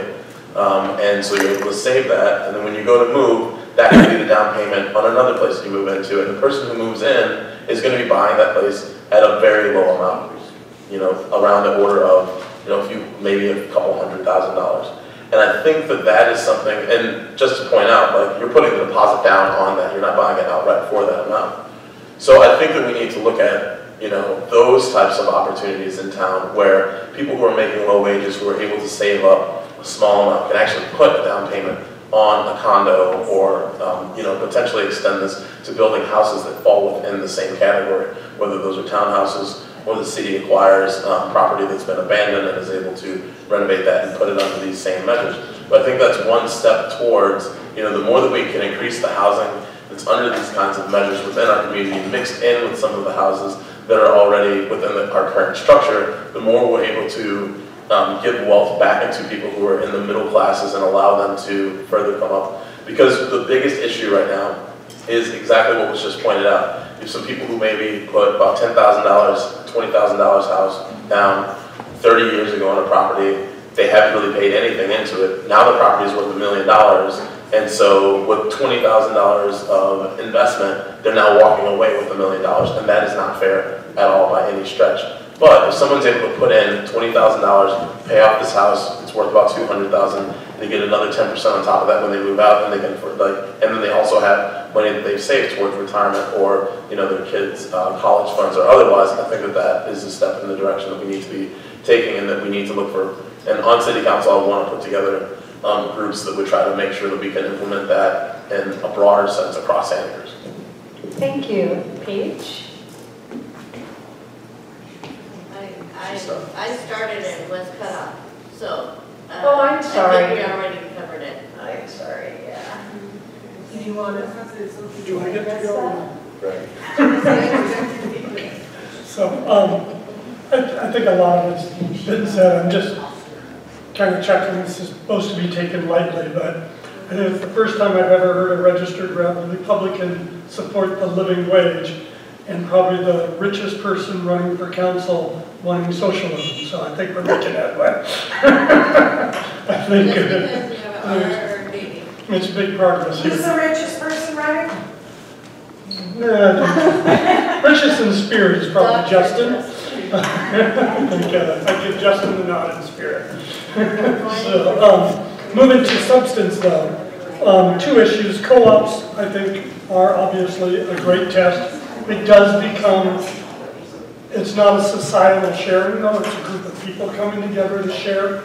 But in what is an existing super market-based economy that we can't get rid of at our border, I think co-ops have proven effective, and I'm intrigued with the Jackson one because it sounds like a government-facilitated societal co-op that's intriguing, so I'd love to look into that. Jackson Cooperations is still online. Okay, so I think we can all look at that. So I do like co-ops, and I did feel a little bad about where you jumped on Costa Noa, because co-ops can happen at any economic level, and Costa Noa is really a co-op of sorts. It's at a different economic stratus than we're talking about. It's not dealing with housing issues. Right,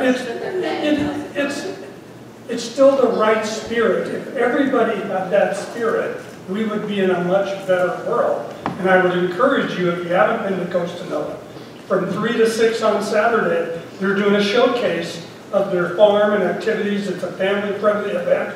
I'll be up there with at least one of my kids who's special needs, just because it's important. And I think it's a I great cheer. thing, but I don't think it's the issue. Excuse me, but it's not a good thing because it's against segregation. People with disabilities are opposed to that model because it's segregation. It's the parents taking the decision for the person. And I understand the goodwill of the parents, but still it's segregation. And it's the downside of co-ops in general is that it's typically like people coming together. And I look at the co-op over on the Upper West Side. I look at the new co-op downtown. I think that's a problem endemic to all co-ops, but it's still an alternative. And now we have another possible model coming out of Jackson. The other one I want to go to that has been tested is the whole equity sharing. Because I think people who've run affordable housing programs get frustrated moving somebody into a unit and helping them buy it, but then when they leave, they get none of the equity growth that is part of the pathway out of poverty. And the model you mentioned, Justin, there's other models. This landed company I mentioned earlier is basically doing that. A huge hurdle to first home ownership is the down payment. That's where they help, and they get some of the equity back as investment for the people that provided the down payment. It's not unlike if the city were to step up and provide the first, last, and damage deposit for somebody wanting a rental. I think there's models there for equity sharing that we should look at. How do we as government facilitate and support it? And it's kind of why I'm running. The whole idea of having a tannery for nonprofit and social workers, I just am fascinated about that idea. And how do we just get more creativity in our decision making? Because it's the only way we're going to get through the next 8 years. We think it's tough now. When the next recession hits, it's going to be worse.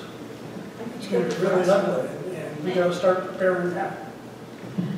Thank you. So the next question is from Faz, and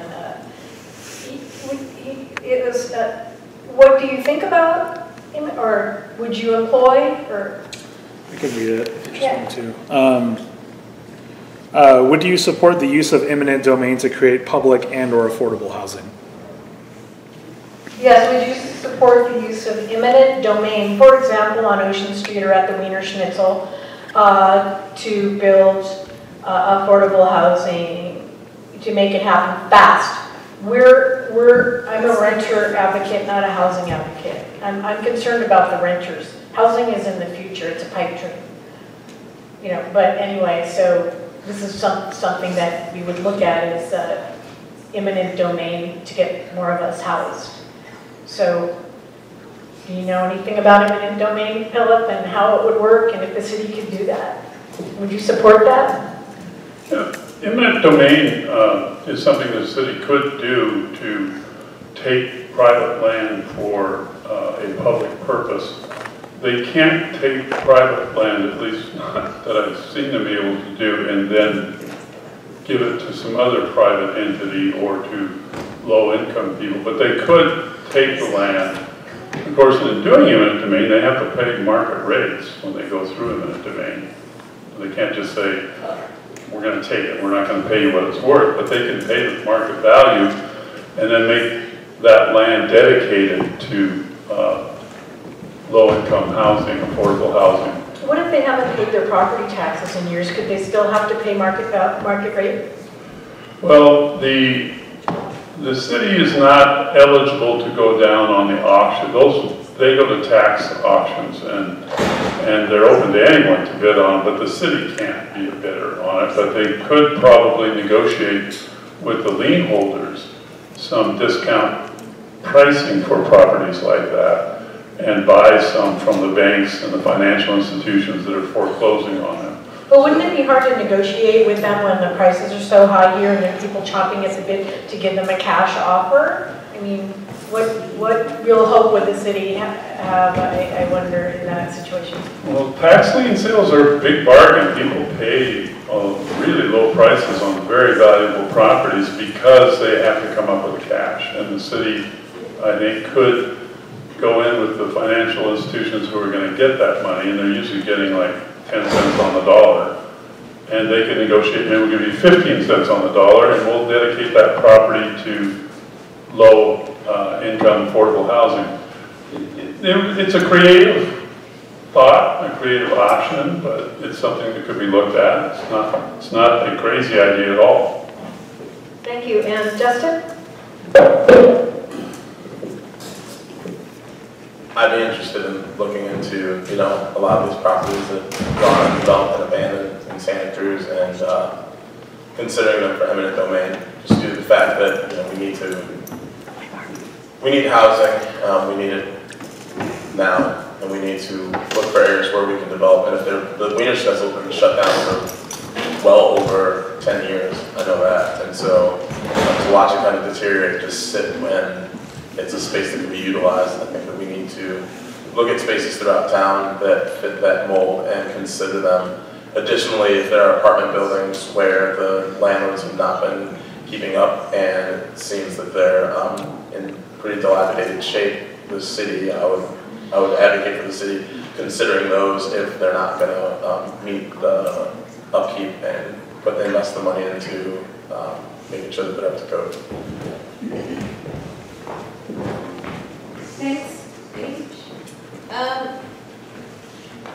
It's kind of hard for me to even figure out how we could possibly take property from one place and give it to another. And like Philip said, it's not an easy thing to do. Might be able to do it. I don't know. Justin, just to let you know, they're making a beer garden at the Wiener Schnitzel.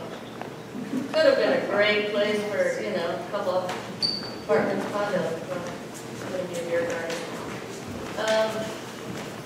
I think that's just something that we would have to really get creative with and see if there's liens on it, if there's somebody who's just abandoned it. It's a pretty loaded thing, and we really have to look into it seriously. Thank you. And Greg?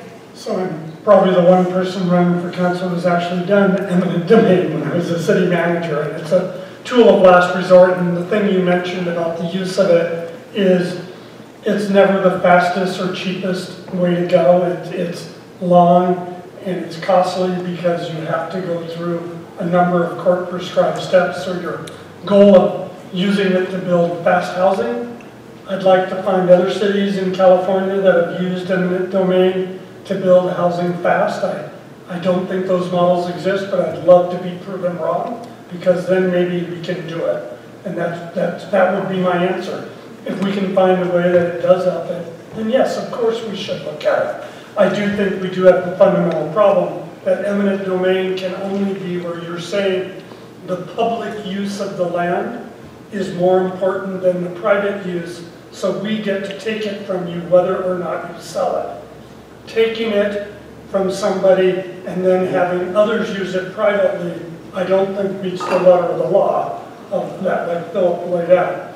However, where I do wonder if the model could work is if measures G and H and 1 and 2 pass, we are going to be building in this county at least 2 year-round homeless shelters that we desperately need. I know this is tenants and not homeless, but still, that might be a model because those are public facilities. Even if the operation is leased out to a nonprofit to manage, it's still public land for a public good, which maybe that's where we could use the model. And I view all of this as one big, hairy problem, and any place you can make some improvement releases a touch of stress on the whole big hairy problem. It's acceptable to do that for like the poorest of the poor, but it's the middle class and the working class that are being kicked out on the streets right now. So, you know, I think that was why. I'm not saying I agree with the law, I'm just saying it is the law. Yeah. I'm not saying I agree with it. Right, I hear you, and you're the one who's had the experience with it. Thank you. Drew? These are great questions. Well, I've got one more about Measure M. I've got one more from David. Actually, when Drew's done, it'll be David's turn to ask. And thank you for staying late, if you're willing. I was going to say, I had the schedule until 8:30, so I probably won't be able to stay for another question.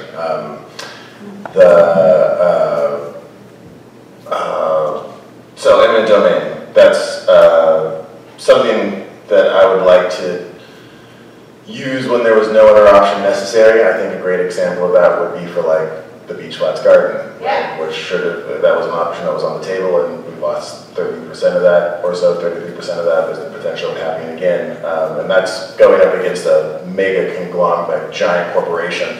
Now, for housing specifically, and Phil had mentioned something about not being able to take it away and then give it to a private entity. I'm not sure if that counts as like a nonprofit running an affordable housing complex for the community good because of the housing crisis, or a Section 8 housing facility. The city retains ownership. Right, so, exactly. So, I mean, for those situations, and you know, when we think about the housing locations that have been mentioned on Ocean Street, but then also the empty lots that run up and down SoCal Avenue, which seemingly are just being held until they can go up and build market rate housing. It's actually a spite, I think, one of them. Right, so those potentially, and I know that there's one major landowner company that owns large swaths of land on Ocean Street and on SoCal in that area. So the question is the property owned by an individual who has plans to build their family home on it, or is it owned by a major company that's just holding land for development in the future, and in holding that land, restricting the access to development, and in restricting the access to development, increasing our housing crisis. So it's a pretty specific question of when and where to implement eminent domain. I know the term eminent domain scares a lot of people, especially property owners, because they think that they're going to come and take all of the property. But it's important to realize that eminent domain is a tool for when wealthy interests are uninterested in the community well-being and only interested in their bottom line or their profit margin.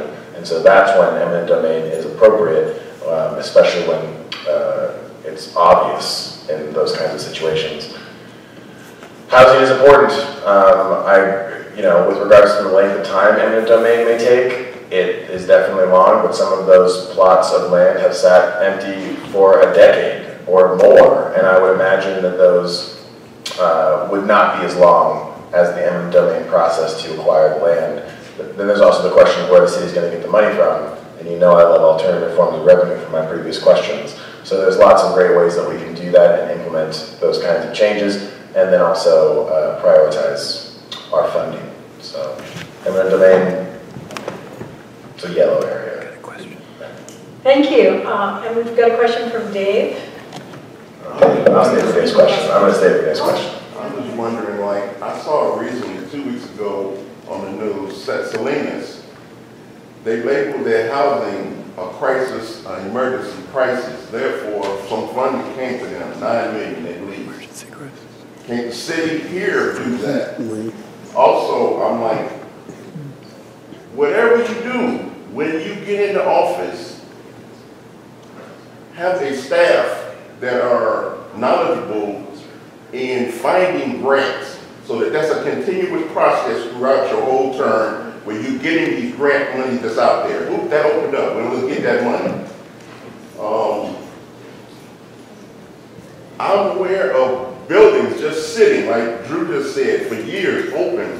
Can the city, like maybe the city owns the land, maybe the city owns the property, do something with that instead of just let it sit there where the family could be in there, somebody could be off the streets, get that property. Are you open enough to look around at various cities and see what they're doing in regards to housing issues, and maybe you can use those tools in the city here? Are you open to doing that? That's my job, by the way. That's what I do for other cities. And I want to do it for Are you all open to new ideas? There's stuff that's on the books now. Forget that. You got something open, something new, something fresh. Are you open to do that? As far as like living where you work, I wouldn't want that, period. When I'm off, I want to be away. So if this is my business, don't try to tell me what to do. You done rubbed me the wrong way right there. People try to tell you, you can buy this, but you can only get this. Like, if you go to Kentucky, $3.99 for dark meat only. Don't tell me what to do with my money. You done rubbed me the wrong way. So I don't think that is a good idea. Those are my questions. I'm just going to just say yes to all of what you said, because there were a lot of questions in there about new ideas, searching other cities, innovative solutions, fresh, tossing out traditional stuff that doesn't work.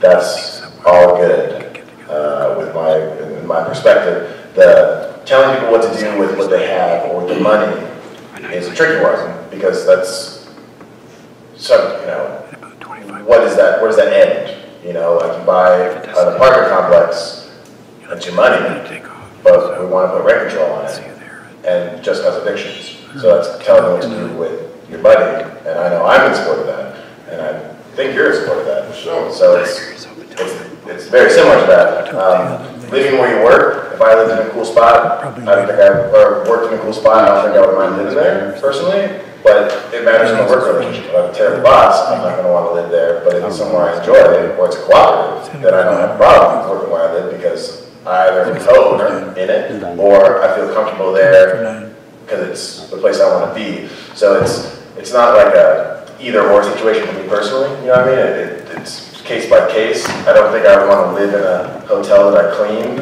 but if it's the only place that I can live at this moment right now, if that was a thing that a council member put out there, I would appreciate it for a while and push for change.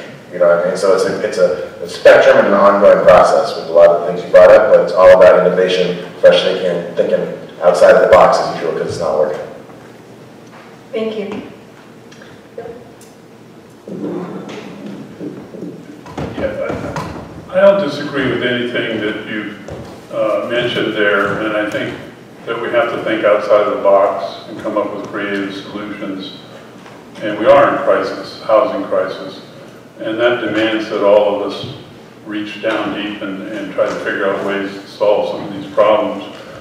And I don't think we want to ignore the private sector community's ability to help us as well. We have many people in this county who are very, very wealthy and own very large lots of land.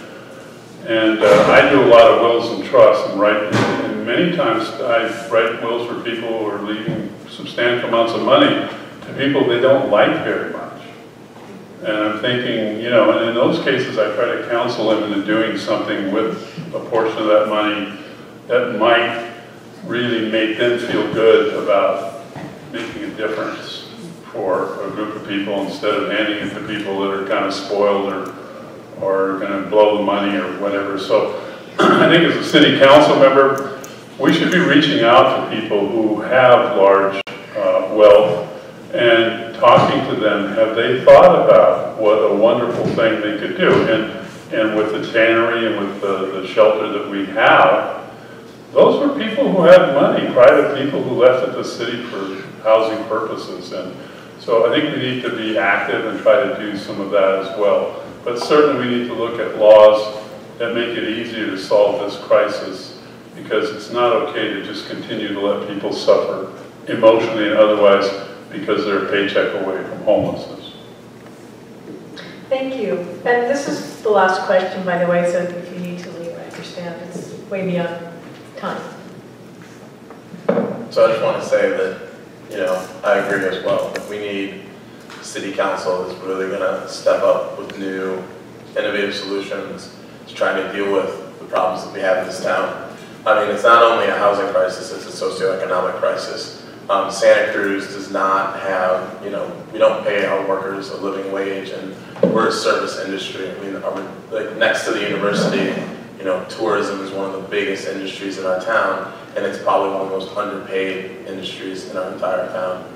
And so we really need to think about how are we going to structure a society in a way that everyone is able to afford to live here. And that's going to really take some, you know, new thought, because we haven't seen any changes really happening, you know, for decades. And we're moving into a time where our town and the structure as we know it is under threat, because there are a lot of people outside of our community who want to try to move in because it's hip, it's cool, it's by the beach. And you know, we see a lot of it from the tech industry, especially because they're like, we have the money, let's just move in. And you know, I think that we really need to have a community that looks out for each other, where the people are going to stand for each other first, rather than just sell out because of the fact that, you know, somebody's coming in with a briefcase full of money and wants to buy them out.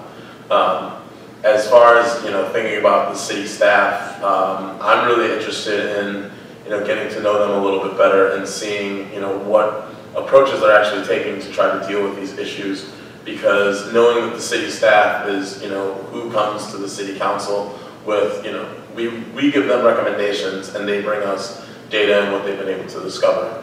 And I feel like with my background and having a PhD, being able to actually look at, you know, what sources did they go to, how many sources do they have, what data have they brought forward, and being able to double back and verify whether or not they've checked all the sources that are available and provided us with the substantial data to back their claims, whether or not they've been excluding data from the decision-making process, for me is something that I think is very valuable. Additionally, often you hear coming from the staff, well, it doesn't pencil out. And for me, I'm like, well, show me the data. And if they're unable to show me the data and unable to show me where it doesn't pencil out, then for me, that questions whether, that makes me question their integrity.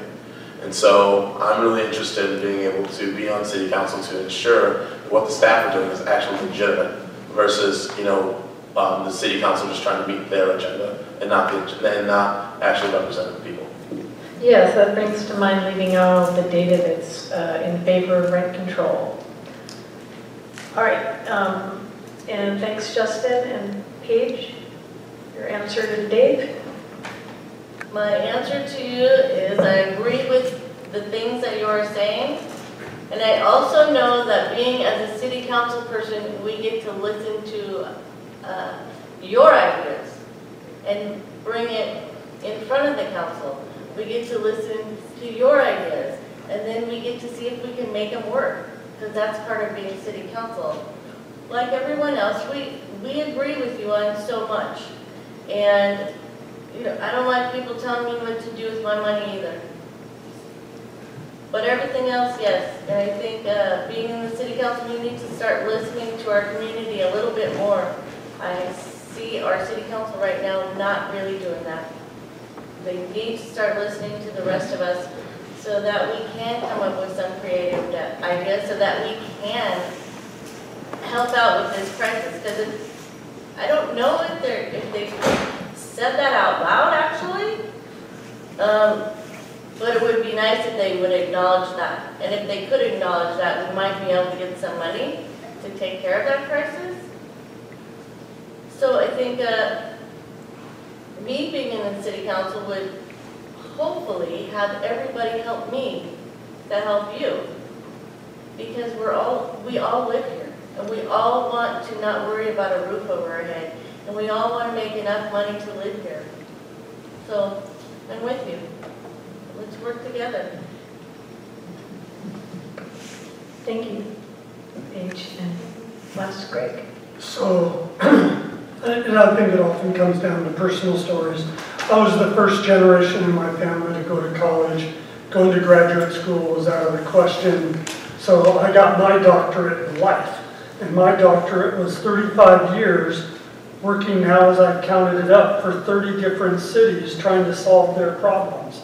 So I have a doctorate in cities that came from real life work solving problems in San Jose, Los Gatos, Milpitas, Santa Cruz, Scottsdale, and 30 cities, 24 other cities in the last 3 years that I've gone in to help them. And what I've found through all of that work, that I think it goes to your question, is there's really three ways to solve problems.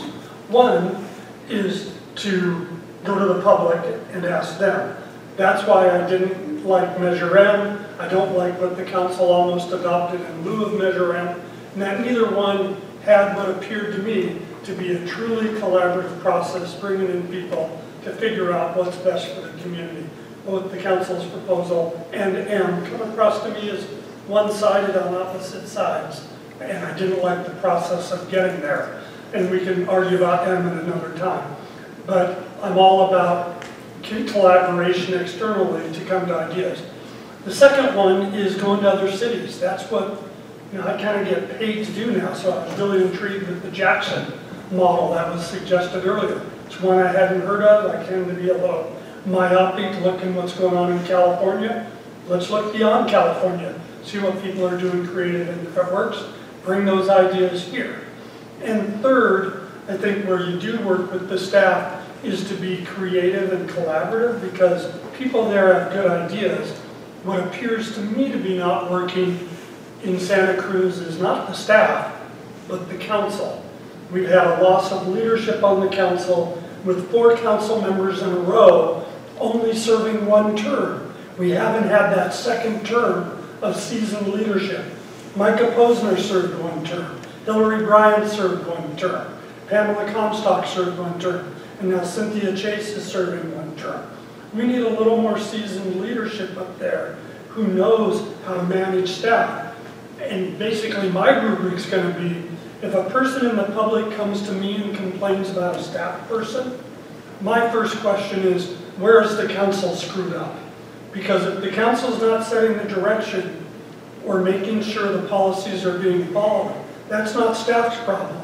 They're just people trying to earn a living like all of us. It's the council's problem for failing the system and not doing their job of providing leadership. And that's why I want to be on this council. So thank you. Thank you for coming. And I'm sorry it went so late. We had kind of a late start. Thank you for staying. And thank you for filming that.